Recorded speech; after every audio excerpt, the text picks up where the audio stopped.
Yung number 30, meron din po tayo sa screen.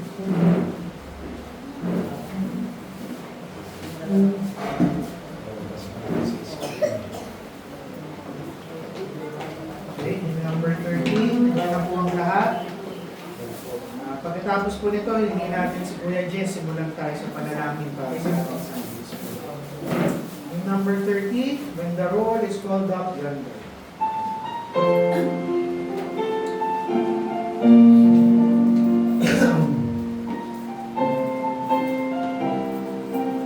Ready, sing. When the trumpet of the Lord shall sound, and time shall be no more, and the morning breaks eternal, bright and fair. When the single bird shall gather over on the other shore, and the roll is called up yonder, I'll be there. When the roll is called up yonder, when the roll is called up yonder, when the roll is called up yonder, when the roll is called up, I'll be there. On the bright and cloudless morning, when the dead in thrush shall rise, and the glory of His resurrection share. When His chosen ones shall gather to their home beyond the skies, and the roll is called up yonder, I'll be there. When the roll is called up yonder, when the roll is called up yonder, when the roll is called up yonder, when the roll is yonder, I'll be there. Let us labor for the Master from the dawn to setting sun. Let us talk of all His wondrous love and care. And when all of life is over and our work on earth is done, and the roll is called up yonder, I'll be there. When the roll is called up yonder, when the roll is called up yonder, when the roll is called up yonder, when the roll is called up yonder, I'll be there. When the roll is called up yonder, when the roll is called up yonder, when the roll is called up yonder, when the roll is called up yonder, I'll be there. Manalangin pa tayo mga kapatid. Aming Diyos, maraming salamat po sa araw na ito ng ginagawa sa buhay namin. Salamat sa pinagalaw mo, papatuloy makanig. At makasama namin sa Pagod na ito. Salamat po sa kakilang biyaya binibigay mo sa amin sa araw-araw. Pag-ingat mo sa buong sa linggo. Sa iyong salita, sa tarap sa luwa mo sa buong sa pagbabalangan po. Narito kami, Panginoon, kapagumba kami, Panginoon. Sariksin mo ang mga puso, pagpatawa mo lang pagkakasala namin. At nawa, Panginoon, makita namin ang kanuningan, ang gandahan mo. At naging salita, Panginoon, gamitin mo sa lubog ng iyong sa pagbalay, Panginoon. Sana po mahamon po ang mga puso kayo sipat para sa iyong salita. At makapagpatuloy kami sa pagdaling ko sa iyo. Salamat po. Inalaw po ang bawal sa amin, ganoon din po ang mga churches, tapos sa amin. Sabay-sabay kami maguguri sa iyo. Inalaw po sila. Maraming salamat po.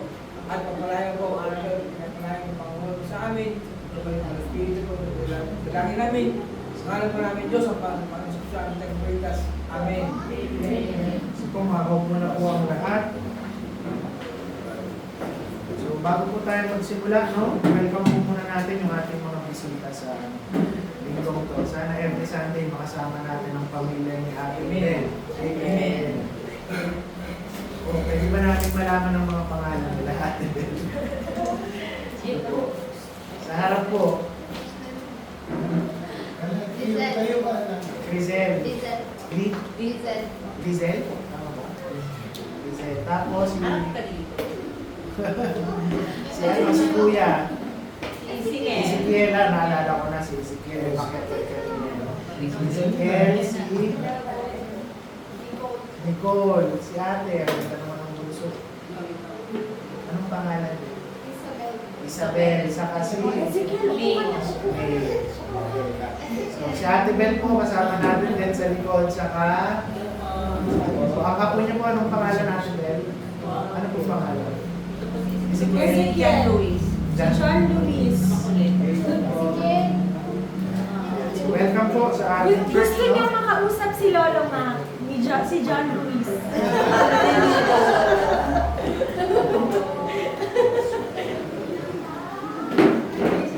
Sige po. Upo lang, upo. Sisimulan na po natin ang ating Sunday School, no? So, itutuloy po natin ang ating serye sa Marks of a True and Healthy Christian. Sige po. Ano na yung mga naaral nating mga marka at patunay na totoo at healthy ang isang Kristiyano? Ezekiel, upo ka muna, anak. Hunger for the word. Una, hunger for the word. Pangalawa, Prayer life. prayer life. Pangatlo,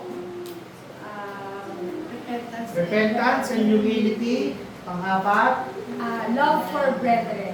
love for the church. Pang-lima, may isa pa. Nalimutan tayo.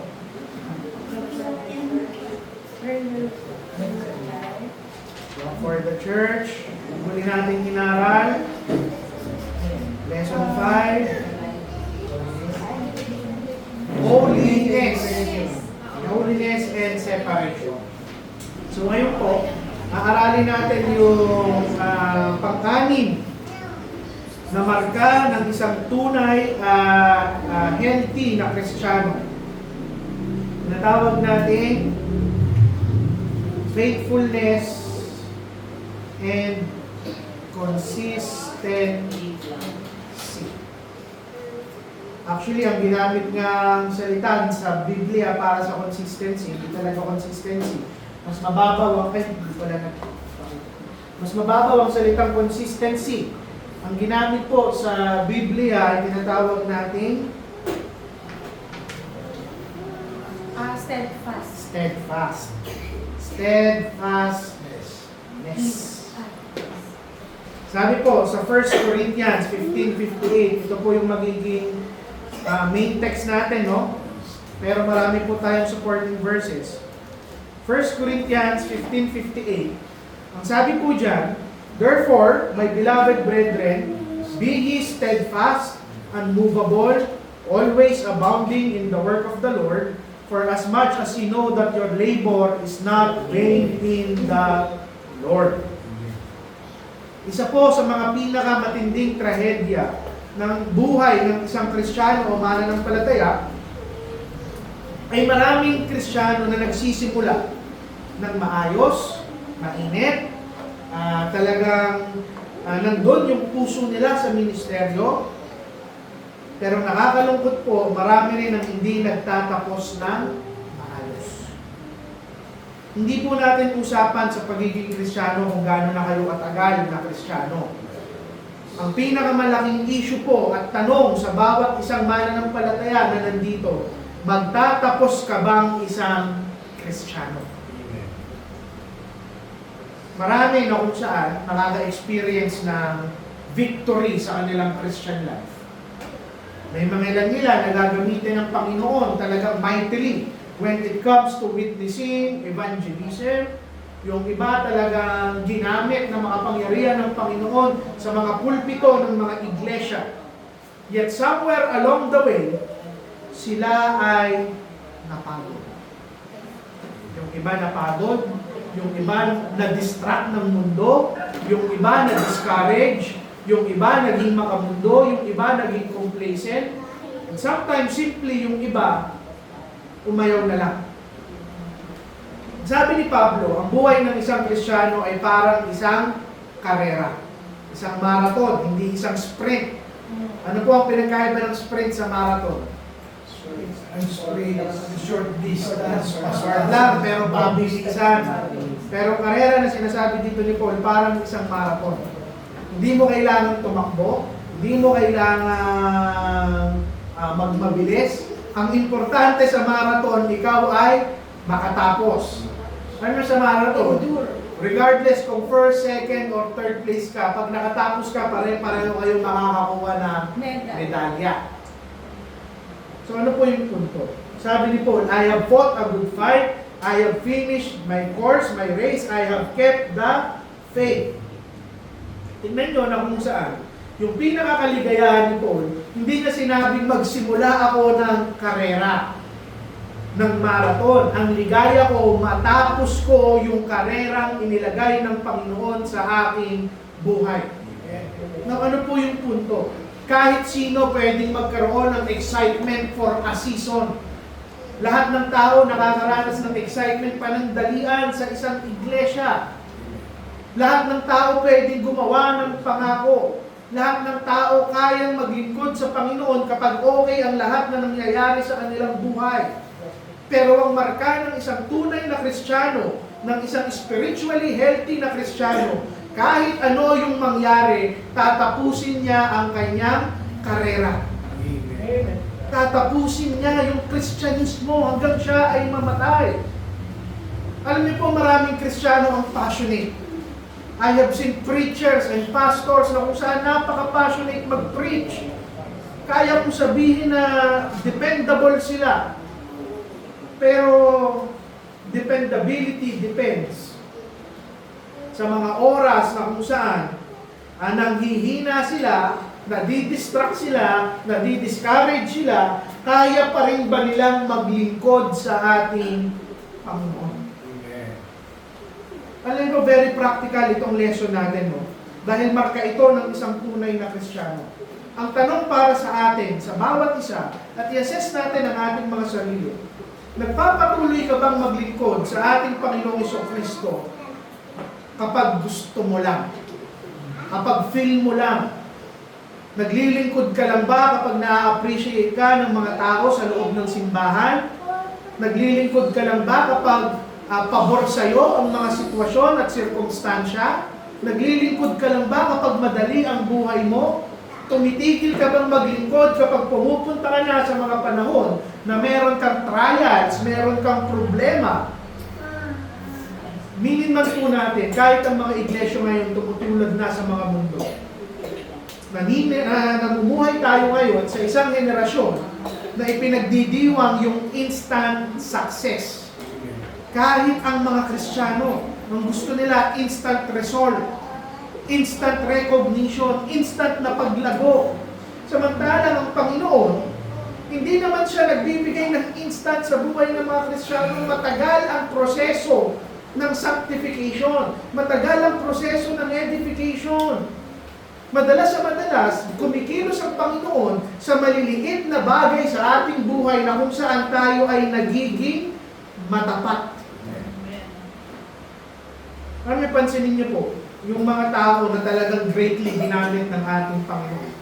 Hindi naman sila ginamit sa mga extraordinary moments. Sabi nga kahapon, hindi ko maalala kung si Pastor Dave ang nagsabi o si Pastor Bert. Si Spurgeon nga, sa tingin nyo ba, habang nagpipreach si Spurgeon linggo-linggo, iniisip niya na kung saan, hanggang ngayon, sa panahon natin, gagamitin natin ang kanyang mga sermon. Hindi. Ano lang yung ginagawa niya? Faithfully, linggo-linggo, magtuturo siya. Regardless kung sino ang kanyang kaharap. Ibig sabihin po, hindi sinusukat ng Panginoon yung katapatan natin sa mga extraordinary moments. Sinusukat na yan sa araw-araw na maliliit na bagay na ginagawa natin para sa Kanya. Tandaan nyo, nakilala ang mga faithful preachers. Hindi lang dahil sa galing nilang magturo. Hindi dahil sikat lang sila. Hindi dahil marami silang miyembro. Naging kilala sila dahil matapat sila sa ating Panginoon.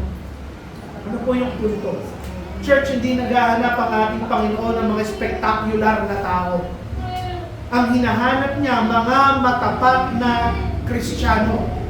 Siguro never natin ma-experience na mag-preach sa libo-libong tao. Never natin ma-experience na makilala tayo sa buong mundo. Pero so what? Ang mahalaga, kilala ka ng Panginoon bilang isang matapat na lingkod. So, kapatid, isa lang yung panawagan sa amin. Maging matapat tayo. Matapat tayo sa pag-aaral ng kanyang salita. Matapat tayo sa pananalangin. Maging matapat tayo sa ating pamilya. Matapat tayo sa pag-attend natin at paglilingkod natin sa ating iglesia. Maging matapat tayo sa pagbibigay, pagbuhat, sa pangangailangan ng ating iglesia. Maging matapat tayo sa pag-witness, sa pag-evangelize. Maging matapat tayo sa paglilingkod. At maging matapat tayo hanggang tawagin na tayo ng Panginoon pabalik sa tunay nating tahanan. Alam nyo, never sinabi sa Biblia na kapag dating mo sa langit, sasabihin sa iyo ng Panginoon, "Well done, my talented servant. Well done, my greatest servant. Well done, my most successful servant." Ang sasabihin sa iyo ng Panginoon, "Well done, my good and faithful servant." Hindi mo kailangan maging pinakamagaling sa loob ng iglesia, pinakatalentado, hindi. Ang kailangan mo siguradong ikaw yung pinakamatapat sa ating Panginoon. Hindi mo kailangan tumayo sa pulpitong ito para tawagin ikaw ay isang matapat na lingkod. Now, unang punto. A healthy Christian remains steadfast. Pag sinabi po natin steadfast, unmovable. Hindi siya kayang itulak, hindi siya kayang itumba, hindi siya kayang itaboy. Nananatili siya. Ganun ang faithfulness. Ganun ang katapatan sa ating Panginoon. Hindi ka magpapatinag, matatag kang tumatayo sa kung ano yung pinanampalatayaan mo at dito ka maglilingkod. Ito, ano yung punto? If you want to be steadfast, kailangan natin maunawaan that faithfulness is built upon conviction.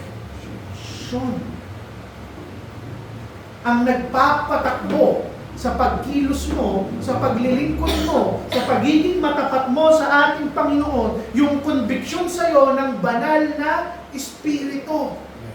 Kaya hindi nagtatagal sa ministeryo ang mga false converts. Bakit? Dahil wala sa kanila ang conviction ng banal na Espiritu. Ano yung punto? Yung mga tao at mga Kristiyano na namumuhay sa pamamagitan ng kanilang emosyon, madalas hindi sila nagiging faithful. Hindi sila nagiging matapat. Dahil hindi po emosyon ang nagpapatakbo sa ministeryo ng isang Kristiyano. There will be times na malulungkot ka, madi-discourage ka. There will be times na kung saan nasasaktan ka. Kung emosyon ang pinapagana ng isang Kristiyano, bibitaw siya sa kanyang pananampalataya, sa kanyang paglilingkod. Tandaan mo, conviction ng banal na Espiritu ang nagpapatakbo sa atin. Magbabago ang emosyon, magbabago ang sirkumstansya, magbabago ang opinyon ng tao, pero yung biblical conviction na ibinibigay ng banal na Espiritu, mananatili yan. Amen. Dahil ang matitinong Kristiyano, ang healthy na Kristiyano, nakaangkla ang buhay nila sa katotohanan ng salita ng ating Panginoon. Diba anong sabi sa kanta? I shall not be moved like a tree planted by the waters. Alam nyo kung bakit ganun yung illustration? Na kahit gaano kalakas, yung agos ng ilog, nakaangkla yung ugat niya doon sa rock, doon sa bato, sa Panginoong Jesucristo, kaya hindi siya tutumba kahit ano ang agos ng mundo. Ngayon ko lang nagets yung ginaganta natin, I shall not be moved. No, ano yung punto? Marami pong Kristiyano ang matapat lang kapag komportable ang kanilang buhay. They will attend faithfully kapag libre ang kanilang schedule. Maglilingkod sila ng matapat kapag na-appreciate sila ng pastor o ng mga tao sa loob ng iglesia. Nananalangin lang sila kapag dinidinig ng Panginoon ang kanilang panalangin. Pero yung maturity ng ating mga kaluluwa, maipapakita yan sa katapatan natin regardless ng kahit anong nangyayari sa ating buhay. Tanungin natin ngayon ang ating mga sarili. Kung bukas, paghirapin tayong lahat ng Panginoon, gutumin tayong lahat ng ating Panginoon, magkasakit tayong lahat, magbabago ba ang commitment natin sa ating Panginoong Jesucristo? Magbabago ba ang paglilingkod natin para sa Kanya? Pangalawa, tandaan natin na ang katapatan, ang faithfulness, it requires stability. Pag sinabi po natin steadfast, hindi matitinag, hindi ka lang matatag, stable ka. Hindi ka lang kapag tinulak ka, hindi ka uurong, hindi po. Ang steadfast, pag tinulak ka, hindi ka yuyugyog, hindi ka manginginig, hindi gaganon yung paa mo. Stable ka. Ibig sabihin ng isang Kristiyano, kung tunay kang Kristiyano, hindi ka magdidrift from one extreme to the other. Ano po yung punto? Alam niyo, marami na ako nakita ng mga baptista na na-offend sila, ang nangyayari, nag-move sila to the extremes. May isang pastor na kung saan tinanggal niya yung salitang baptist sa pangalan ng kanilang church, to the point na kung saan hindi niya tinatawag yung church nila as a church. He calls them a Christian community. That is an extreme just because they were offended. Ano yung punto? Hindi po stability yung ganyang bagay. Paano niyo makikita sa maliit na paraan na hindi stable ang isang Kristiyano? For this week, excited siya. On the other week, nalalamig siya. Isang buwan committed siya, the next month hindi na siya committed. That is not stability. Nandun siya sa dalawang extreme. Ang tunay na Kristiyano, hindi siya gumagalaw. Hindi siya tinatapon. Diba ang sabi nga sa Biblia, if you are a mature Christian, you are not tossed to and fro by the waves. Hindi ka inaalon pabalik-balik. Dapat ang lakad natin sa Panginoon hindi kontrolado ng ating pakiramdam, kundi ng ating pananampalataya. Marami ang sasabihin, follow your heart, follow your feelings. Sasabihin natin, wala na sa church ang ating puso. That is not true. Wala sa church ang puso natin na kay Kristo. You are here in this church because you love Christ. Not this church, not the name. Hindi lang yung building, hindi lang yung mga tao dahil masaya tayo dito. Hindi. Yung emosyon natin, yung feelings natin, these are poor masters. Hindi ito yung tama nating sundin. Pangatlo, we remain steadfast. Paano natin yan matitest? Through trials. Trials reveal through faithfulness. True or false? Kapag nagka-problema tayo, ito ang isang dahilan kung bakit natatanggal ang pananampalataya ng isang Kristiyano. True or false? Pag nagkakaproblema. Pag nagkaka-problema tayo, pag may mga bagyo ng buhay natin, ito ang dahilan, isa sa mga dahilan kung bakit nawawala ng pananampalataya ng isang Kristiyano. True or false? Sige po, taas na lang kamay. Sino nagkasabi ng true? Sometimes, ibig sabihin true. O taas kamay lahat ng true. True. Taas kamay. Sino nagkasabi lahat ng false?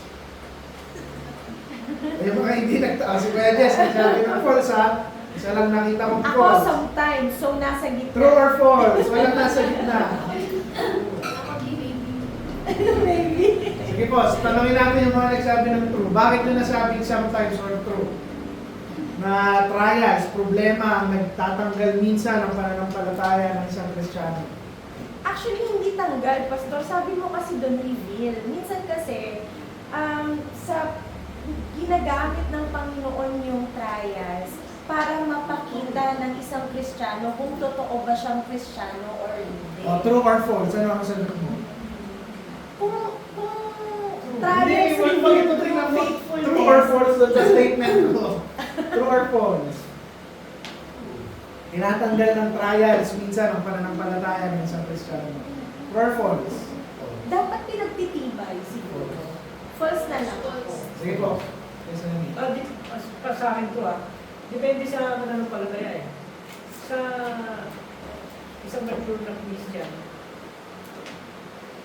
perhaps May perhaps. Para sigurado po ang sagot. Pagdating ng mga trials o circumstances o ano bang sitwasyon, kahit anong maturity ng isang Kristiyano, there are times na alam naman natin ng aksidente sa mundo, lahat ng mga nangyayari sa atin, whether it's negative or positive. Ang Diyos, alam niya yan, pinapahintulot niya yan para maging lesson sa atin, para maging pagpapalo sa atin.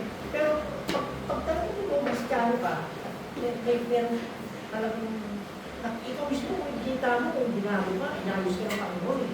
Hindi na kailangan masilip ng ibang tao. Later na lang yun. Pero ikaw, nakikita mo yung pag-iibig ng Panginoon sa'yo, na matatag ka. So whatever circumstances or situation arises in your midst, matatag ka. Pero it doesn't mean perfect ka. Kasi ano ka eh. You're not perfect.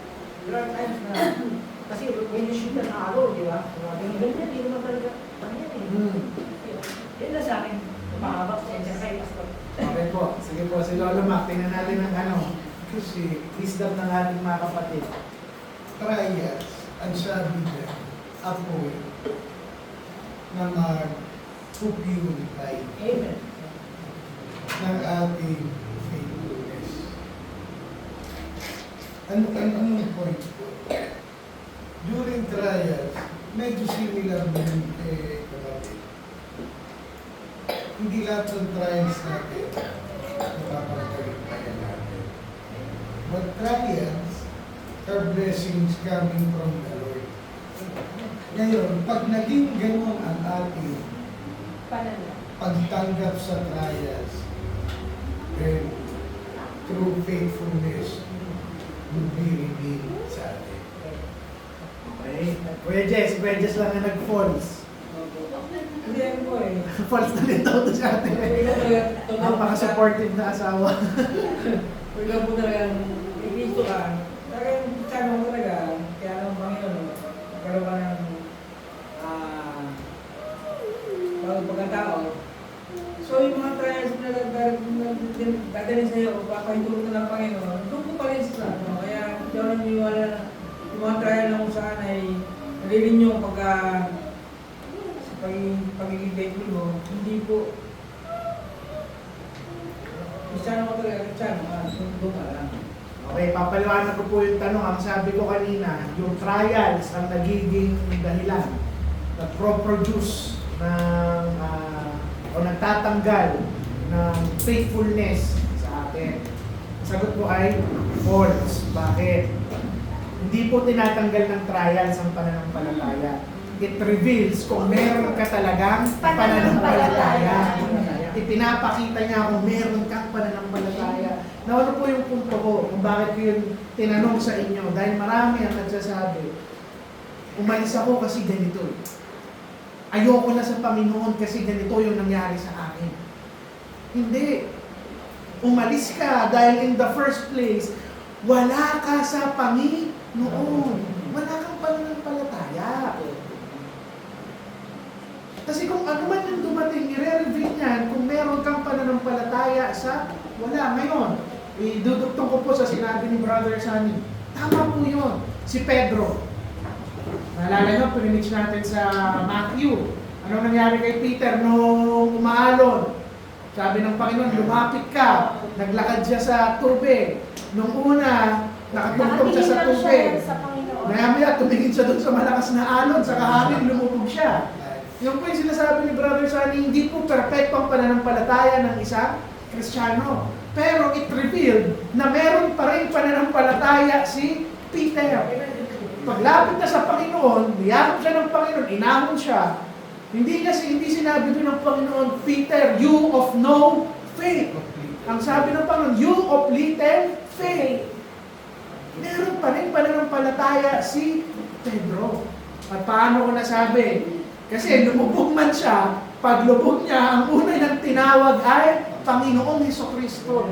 Lord, save me. Ano po yung punto? Yung problema, hindi po yan ang gumagawa ng kawalan ng pananampalataya. Yan ang nagpapakita ng kawalan ng pananampalataya. Ano po yung punto? Ang isang tunay na Kristiyano, mananatili siyang nagtitiwala sa Panginoon kahit na hindi sinasagot ng Panginoon ang kanyang panalangin. Magtitiwala siya sa Panginoon kahit na patuloy yung suffering na nararanasan niya. Patuloy siyang magtitiwala kahit disappointments lang yung dumadating sa kanyang buhay at pinapalya siya ng mga taong nakapaligid sa kanya. Ano po yung punto? How can you call yourself a Christian, a believer, kung faithful ka lang na tumatanggap ng blessing ng ating Panginoon? Amen. Samantalang si Job, anong sabi? Though he slay me, yet I will trust him. Kahit patayin niya ako at kunin niya ang buhay ko at ang lahat ng meron ako, magtitiwala ako sa Kanya. Yun ang steadfastness. At marka po yan ng isang tunay na Kristiyano. Kaya pala, Pastor, kami mga matatanda, tinanong mo lang tayo eh. Kasi kami talaga doon. Nananas kami ng trials.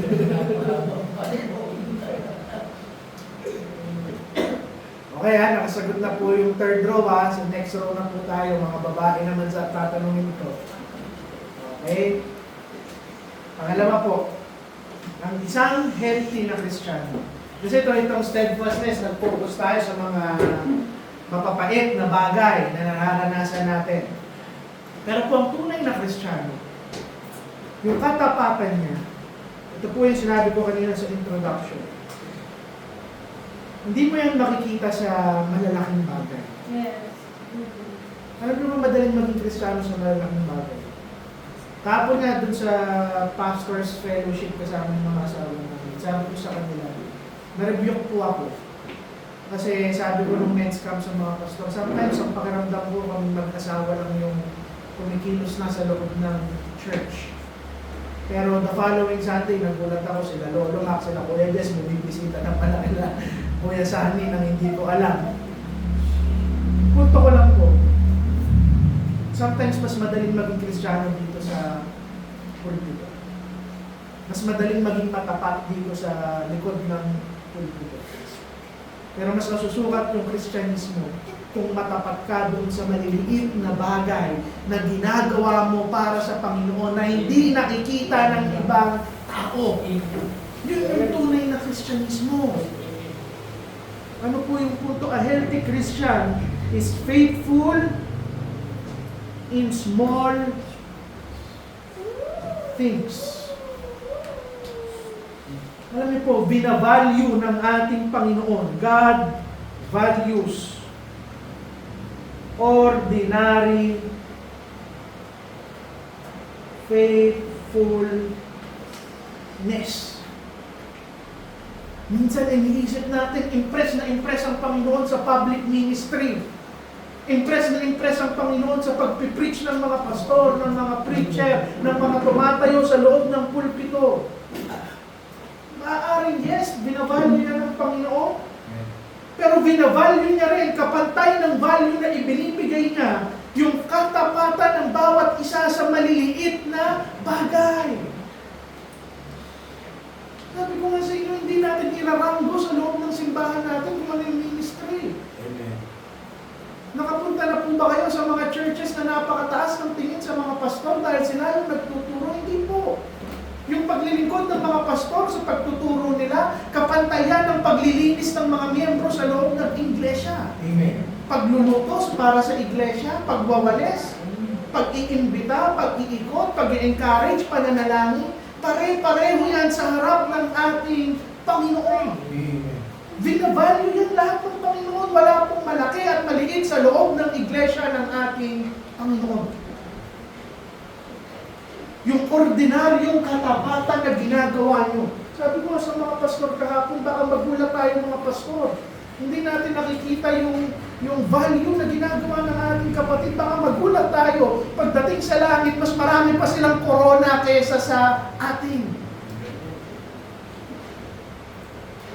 Kapatid, hindi mo kailangan gumawa ng mga garbong ministeryo para sabihin matapat ka.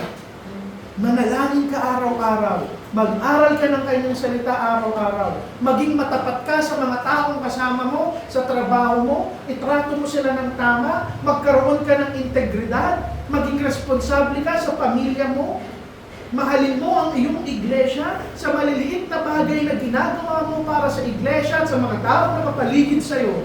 Matapat ka sa ating Panginoon. At yung buhay mo, kinagagalakan ng ating Panginoon. Amen. Ano po yung punto?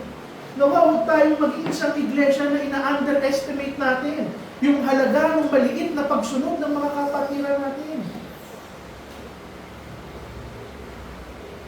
Alam niyo po, marami ang kung saan sinusukat yung halaga ng mga tao sa loob ng iglesia, kung gaano sila ka-useful sa ministry.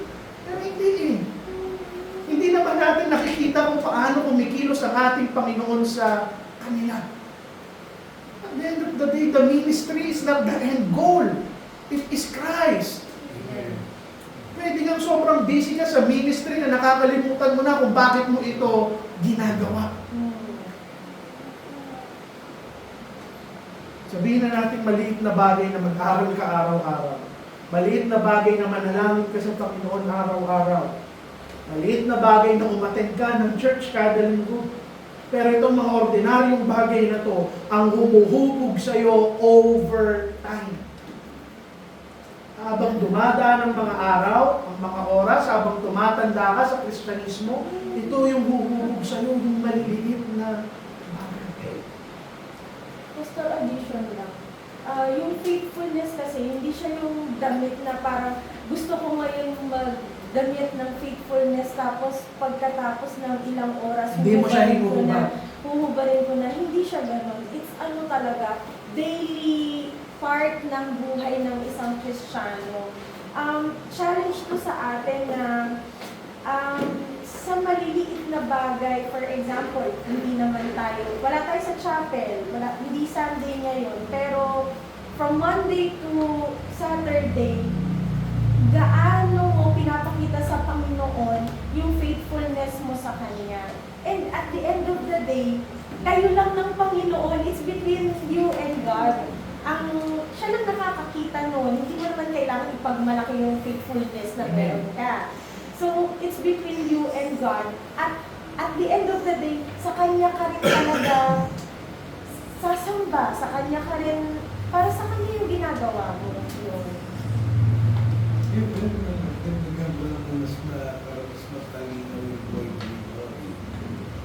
Yung faithfulness, hindi lang yan sa pagiging active mo inside the church. Mamaya po, may next point tayo. Pero sige, baka matumbok na doon na yung susunod. Yun na nga. In so many little ways yung sinasabi ng mga pastor. Halimbawa, every time tayo mga Kristiyano, nagpe-pray tayo bago kumain. Naaalala ba natin ipag-pray yung mga nagugutom sa kalsada pinabayaan ng isunan? Naaalala ba natin na Ama, sana makarating yung ganitong biyaya sa dumaranas ng kalamidad. Kumbaga, ang point lang is, in the smallest way, nandun yung faithfulness talaga dyan.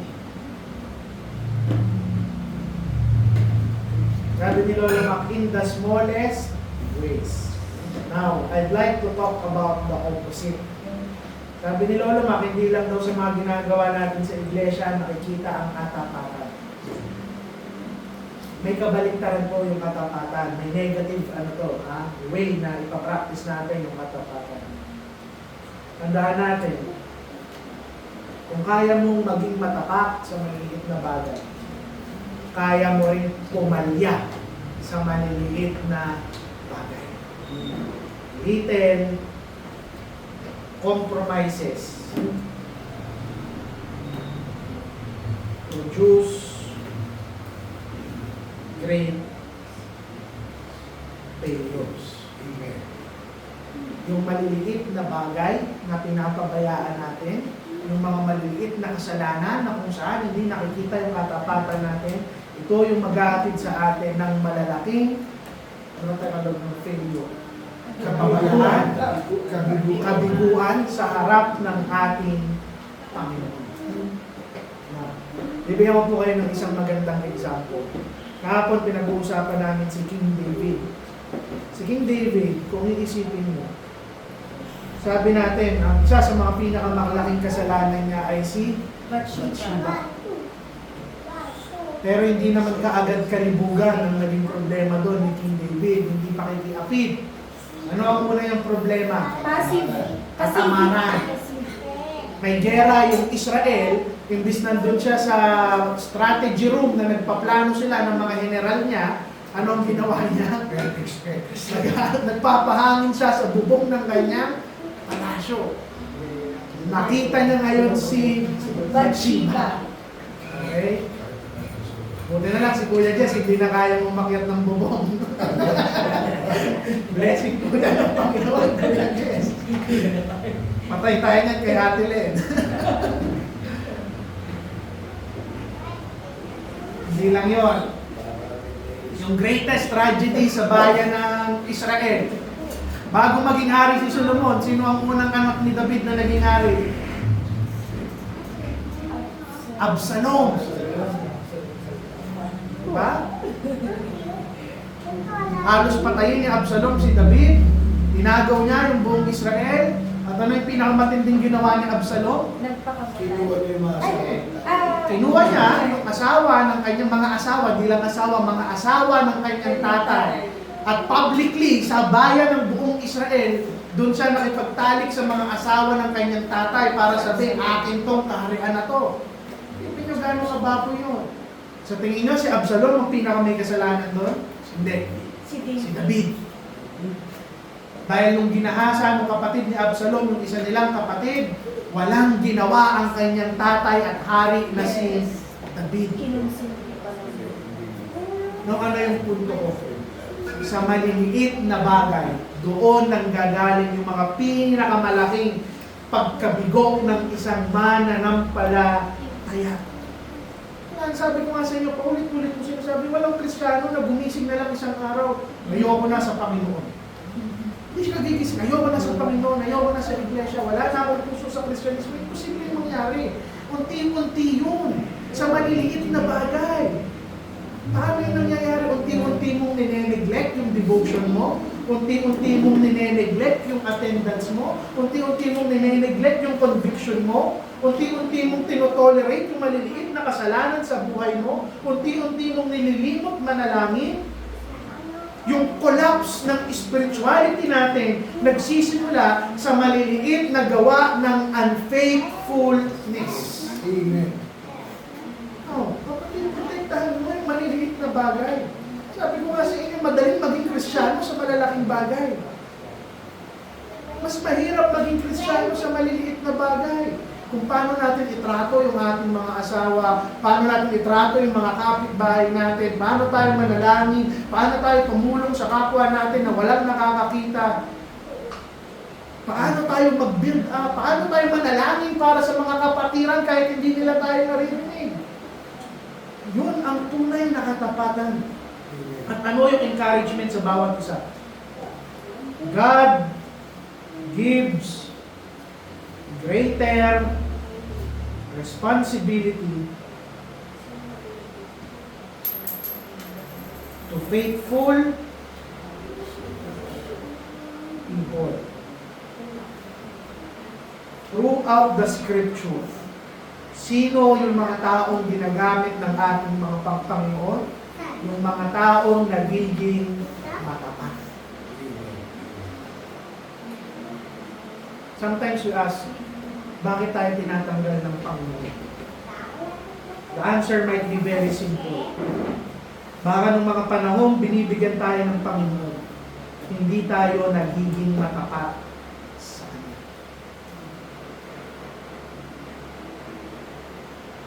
Ay, tignan niyo po ito. Pansinin niyo. Mga taong matapat, sila talaga yung binibless ng ating Panginoon. And I have seen this sa lahat ng churches na napuntahan ko. Kung sino yung, hindi lang matapat, yung masaya. Kahit financially, materially, yung masaya na nagbibigay sa ating Panginoon, yung masaya na bumubuhat sa pangangailangan ng iglesia. At hindi po natin pinag-uusapan kung magkano ha. Wala po akong pakialam at ang Panginoon sa kung magkano yung ibinibigay nyo sa iglesia, hindi po yun ang punto. Ang punto kung matapat ka at masaya ka na nagbibigay at nagbubuhat sa gawain ng iglesia, sila yung mga taong pinagpapala ng ating Panginoon. At yung pagpapala niya, hindi po pare-pareho. Yung iba pinagpapala niya materially, financially, upang mas makatulong sa iba. Yung iba ay pinagpapala niya spiritually, yung kanilang buhay, kapayapaan sa kanilang tahanan, laging nandoon. Yung pagbabago nandoon. Pero ano lang po yung punto? Para tayong mga steward, yung parable of the stewards.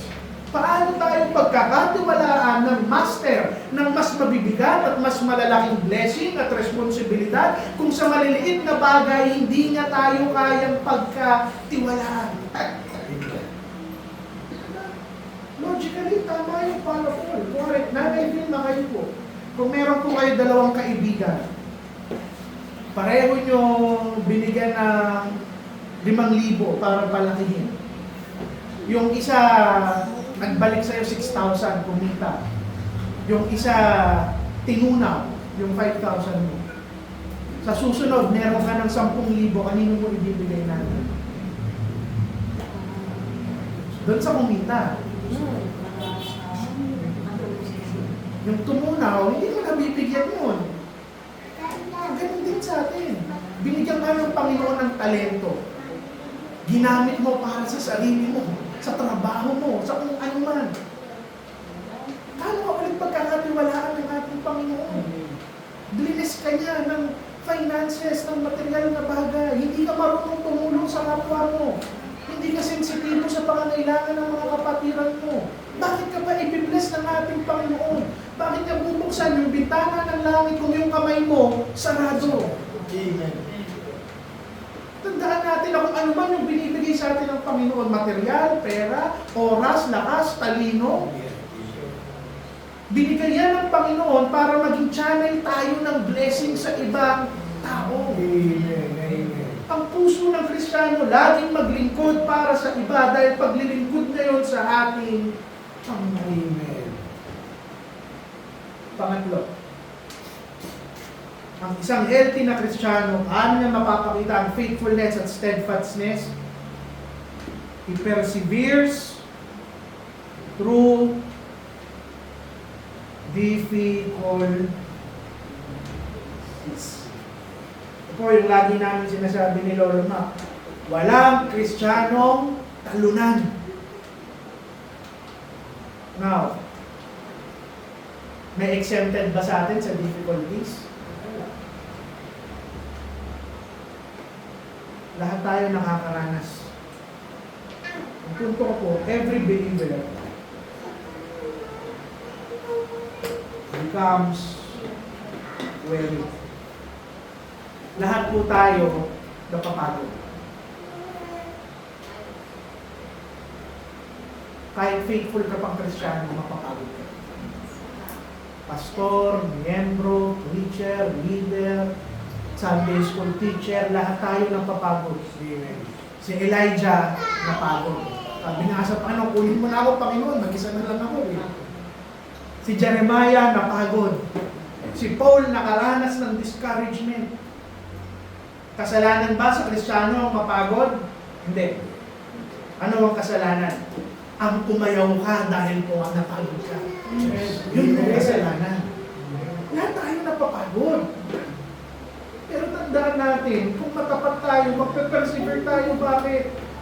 Dahil ang sabi ng Panginoon, my grace is new every morning. Ang grasya ko, ang awa ko, ang mercy ko, it is new, it is fresh every morning. Pagod ka ngayong araw na to, kinabukasan, sufficient yan, sapat yan. Gumising ka dahil bago muli ang grasya at awa ko sa iyo. Amen. Hindi yan nakubukos. Siguro yung sa atin, meron sa atin talagang taon na faithfully naglilingkod. Perhaps nakakapagod kasi pakiramdam natin hindi tayo nakikita. Hindi nagbubunga yung ministeryo. Hindi tayo dumadami. So what? Kung hindi mo man yan nakikita at hindi yan nakikita ng mga taong nakapaligid sa'yo, nakikita ka ng ating Panginoon. Sabi ko nga kahapon sa mga pastor na sinahangaan ko ngayon yung mga Kristiyano na naglilingkod in the shadows. Hindi dito sa harap, hindi dito sa pulpito, in the shadows. Kasi sila yung mga tunay na matapat. Na kahit walang nakakakita sa kanila, unawa nilang kita sila ng ating Panginoon. Amen. Ano ba? Our faith is tested during discouragement. Sorry po, pangit po talaga ako magsulat sa mga bisita, baka hindi niyo po nababasa. Faith is tested during discouragement. Sabi ko nga kanina, kahit sino kaya maglingkod habang pinapapurihan siya, habang pinapansin siya. Pero kaya mo bang maglingkod kapag hindi ka na nakikita? Wala nang nagpapasalamat sa'yo?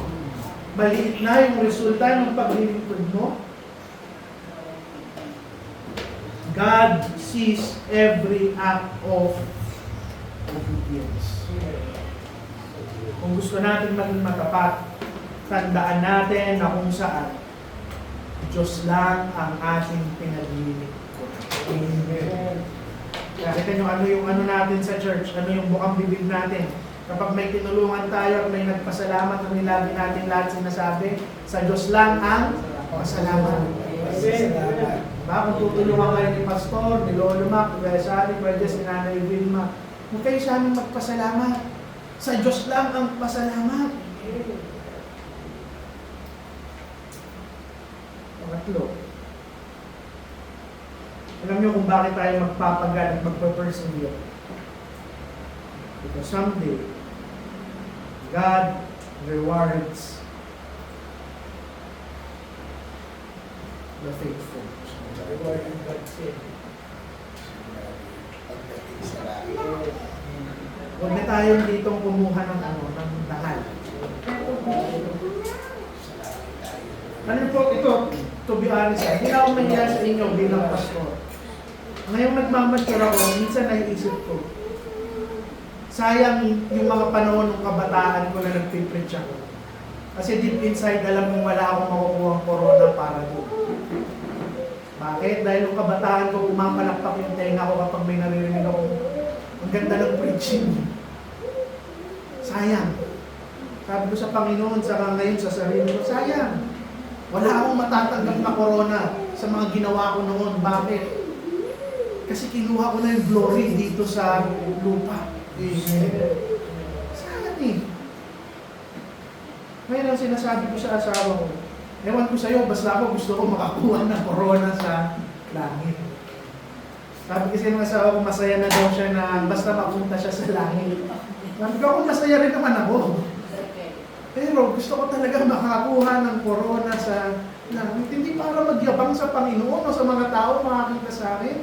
Kung hindi para maisip ko at mapatunayan ko sa sarili ko na talagang nabuhay ako para sa Panginoon at hindi sa aking sarili. Amen. Amen. Ako, Pastor, addition lang. Ay, yung pananampalataya natin, lagi natin tatandaan, hindi kasi yan sa atin.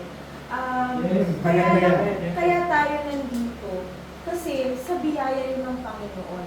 Yung faith na meron tayo ngayon, pasasalamat yun sa Panginoon. Kasi kaya ka naglilingkod sa Kanya, kaya ka nag-persevere, kaya ka nagra-run, at kaya ka sinusustain ng Panginoon para somehow maabot mo yung kinabukasan na laban dahil yun sa Kanya. So, kung yung corona na yan, hindi ko talaga yan iniisip.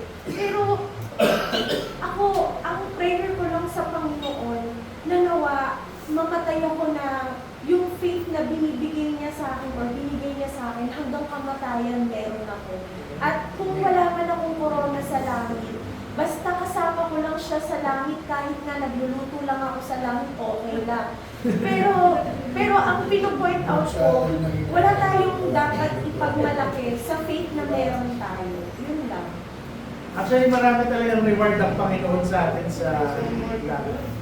Alam nyo, ito alam to ng asawa ko. Hanggang ngayon, yung heart ko, gusto ko pa rin matuto. Meron akong desire noon pa na mag-masters at mag-doctorate.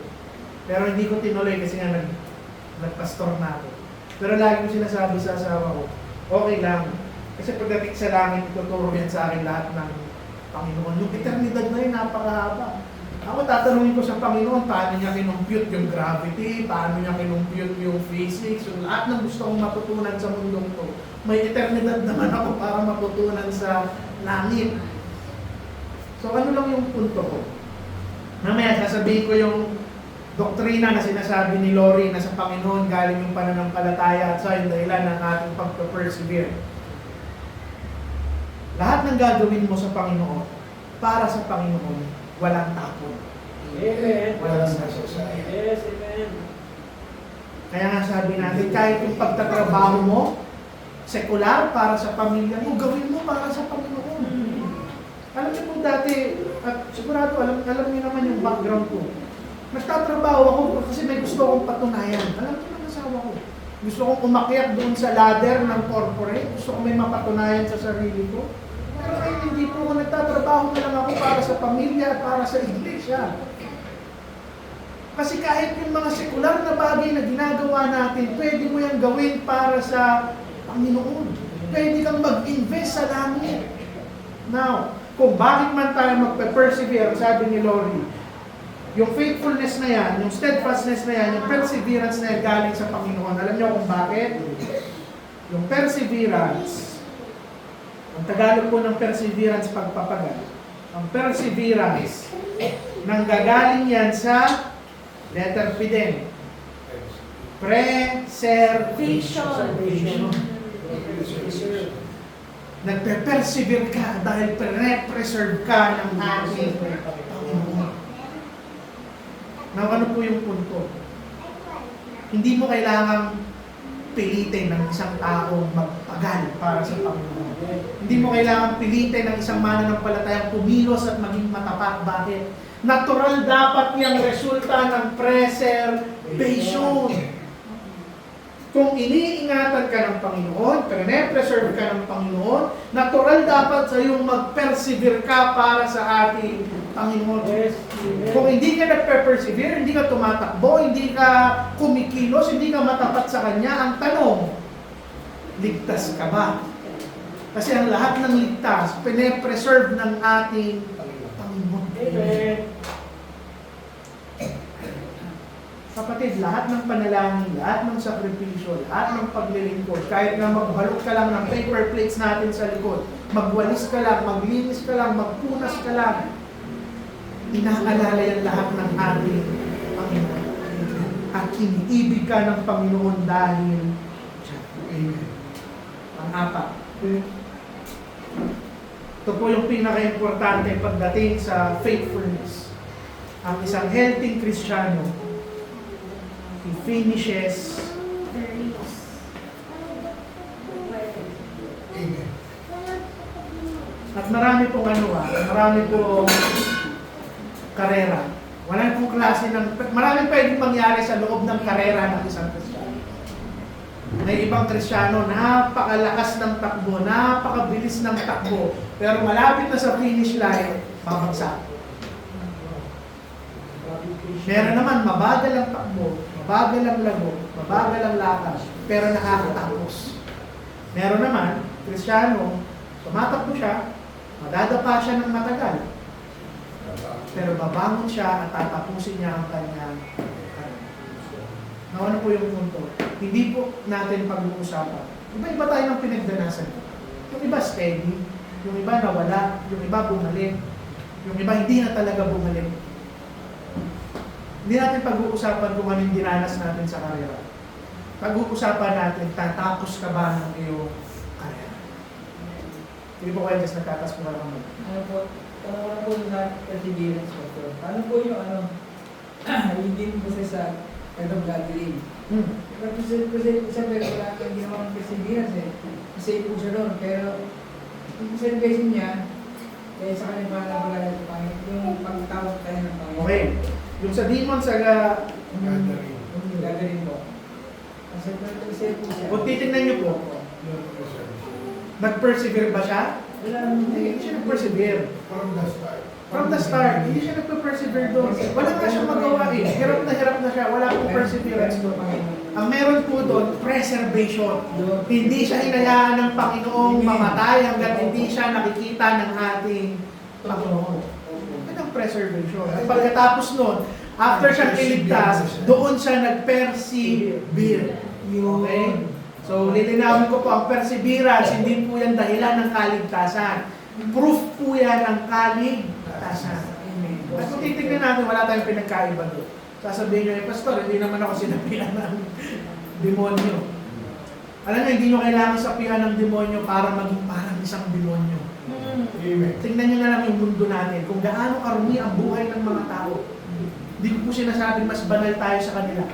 Pero sinasabi ko, ang tunay na anak ng Diyos, kahit saan ka pa nanggaling, kahit mamamatay tao ka pa, kung pinili ka niya, i-preserve ka niya, ililigtas ka niya, at magpa-persevere ka. Sa pang-example, yung pinako kasama ng Panginoon. Yun nga, wala nang perseverance yun eh. Wala na siyang ipe-persevere, mamamatay na yun eh. Pero preserve siya ng Panginoon. Na hindi nahugot yung hininga niya hanggat hindi niya sinasabing, Panginoon, alalahanin mo ko sa paradise. True. Ano lang, yung topic, lalo na nung nabanggit mo sila Elijah, tamang-tama sa akin. Disgrasya ko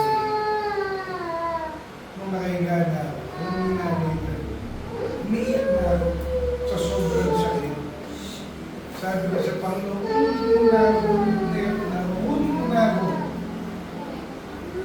Gusto magising ako ng alas 2, alas 3, kaya mali yung naging attitude.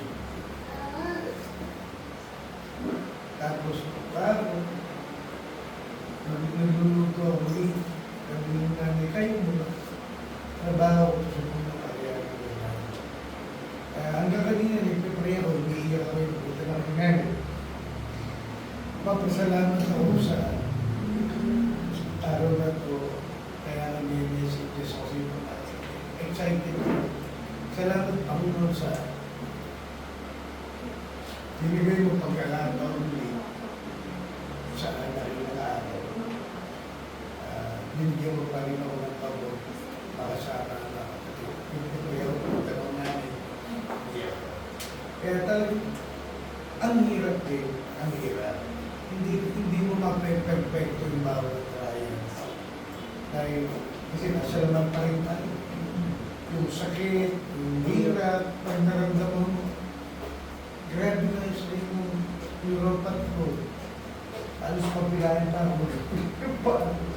Ang sakit, may iniigras na kukunin mo na ako. Kaya lang, hindi pa talaga ako kukunin ng Panginoon. Marami pa akong babayaran kaya ko sa Panginoon. Kaya, salamat pa rin sa Panginoon. Nandito, inalaw niya pa rin ako, binigyan ako privilege makarating sa iglesia. Maganda na dito paluin. Kaysa pagkatapos natin mamatay. Dito na lang ang Dito payo. na lang. Mga kapatid, we have to finish well. Sabi ko nga sa inyo, sa iglesia nito, bilang pastor, hindi ko maiwasang malaman yung history ng lahat ng mga tao nito. Minsan nagkwekwentuhan kami kay Lolo Mac, sabi ko, lahat talaga tayo may pagka. Lahat tayo may pinanggagawa. Pero isa lang po yung sasabihin ko sa inyo. Bilang pastor ng iglesia nito, wala po akong pake. Amen. Wala po akong pake kung paano kayo nagsimula. Pero may pakialam ako bilang shepherd ng church na ito kung paano kayo lahat magtatapos. Amen.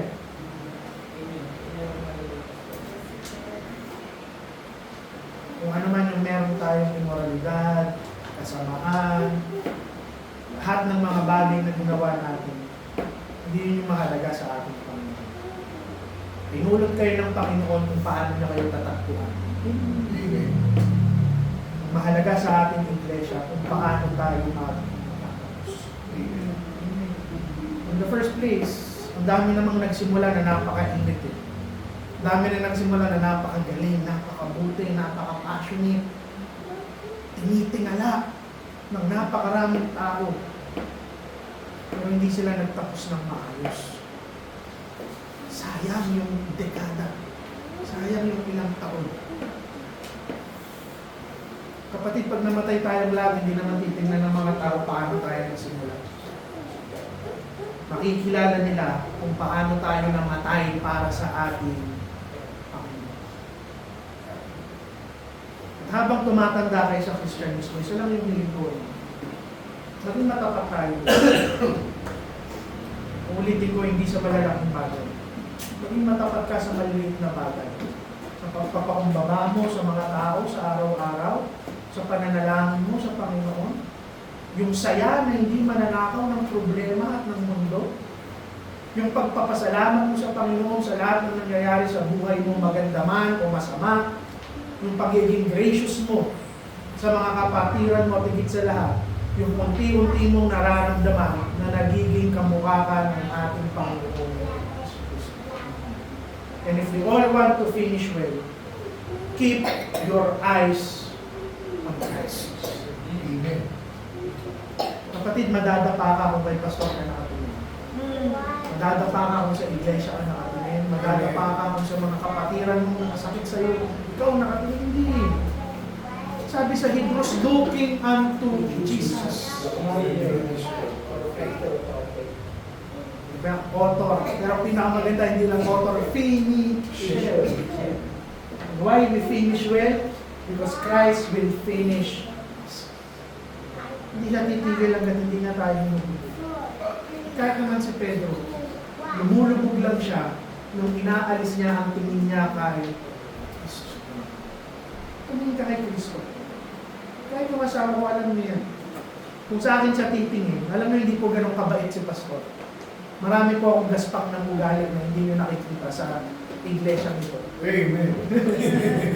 Marami po. Ayan. Nakikita yun ng asawa ko. Sa mga susunod na panahon, makikita ni Ate Bel sa bahay namin. Marami pong magaspang na ugali si Pastor. Hindi po siya perfecto. At hindi rin kayo perfecto. Eh kung sa inyo ako nakatingin, baka hindi pa nag-iisang taon ng church natin. Nag-resign na ako. Pero hindi eh. Lahat tayo kay Kristo the believer who keeps looking to Christ, nakikita niya yung grasya, natutulak sa kanyang magpatuloy sa araw. At ang sabi ko sa inyo, this is a marathon. Anong ibig sabihin ng isang marathon? Walang first place, walang second place, walang third place. Hindi po tayo magkakompetensya sa karera ng Kristyanismo. Huwag tayong tumulad sa iba na mas magaling ako sa'yo, mas banal ako sa'yo. Hindi. Kung may nadapa tayong kapatid, marathon to, buhatin natin. Sabay tayong umilo, sabay tayong maglakad, sabay tayong bumuhat para pare-pareho tayong makarating hanggang dulo. Hindi tatadyakan, Pastor. Hindi tatadyakan. Tumatadyakan. Basta, ano lang, na-realize ko lang at saka challenging din, yung ano kasi yung faith, tsaka yung preservation dyan, ano siya, hindi siya basta nang matapos tayo. Diba? Kailangan may sanctification na nangyayari. Kasi hindi pwede na ilang dekada ka ng Kristiyano, ganun ka pa rin. So, kung ako yung, for example, ako yung Diyos, ako yung naka-overseer dun sa marathon na yun, hindi pwede na, okay, tapos na ako, tapos na. Hindi lang siya ganun. So, kung ako yung ako yung overseer, at titignan ko talaga yung quality nung ano ba? Mali ba ako, Pastor, na wala yung sanctification upon or during your marathon? Paano ba yun? Ano yun sa marathon? Hindi ka tatapos kung hindi ka binabago ng ating Panginoon. Hindi ka tatapos. Naakibat niya talaga yung... Nandun yung proseso. Ang sinasabi dito, actually, ang context kasi ng marathon dito, yung pagtapos natin. Dahil doon tayo nakafocus. Pero hindi ka tatapos kung hindi ka sinasanctify ng ating Panginoon. Ano po yung punto? Sabi ko marathon ko, yung iba mabilis tumakbo. Yung iba hinihiyawan ng mga tao kasi ang galing nilang tumakbo. But your calling is not to outshine other Christians, but to finish. It's not for you to build your image. No. Your calling is to remain faithful dun sa Diyos na nag-aantay sa'yo sa flesh. So sabi natin, bilang pagtatapos, faithfulness is a mark of a true and healthy Christian. Amen. Yung talento mo pwedeng makakuha ng atensyon, yung abilidad mo pwedeng magbukas ng mga pintuan sa mundong to, yung personality mo pwedeng mag-impress ng tao. Amen. Pero katapatan mo lang ang makakapagpasaya sa ating Panginoon. Dito po muna natin tatapusin ang ating lesson. Sige po, meron po bang insight? Last one po, kasi overtime na tayo. Wala na po. Kung wala na, ang susunod natin na aralin, spiritual control and discipline. Hindi po self-control, wala tayong self-control. Spiritual control and 6 na po, Pastor, diba? lesson 6 na po ito. Lesson 7 na tayo. Okay? Kung wala na pong tanong, let us pray. Lord, salamat po sa natapos naming discussion, sa wisdom at insights ng aming mga kapatid. Mga Panginoon ay nadala kayo sa aming pag-aaral na maisabuhay ito ng bawat isang Panginoon. Maging matapat kami sa maliliit na bagay. Salamat po sa mga bisita na nakasama namin sa linggong ito. Patawad po sa aming mga kasalanan ng Panginoon. Binabalik namin sa iyo lahat ng papuri at pasasalamat. In Jesus' name we pray. Amen. Sige po, 2 minutes break po tayo. Tapos Ano mag-start po po yung tayo. perseverance of our faith? Kasi ang test title na. Faithfulness and steadfastness. Okay. Sige po, hihina po yung mga gustong humihingi. May tubig po tayo sa likod sa mga gustong humingi.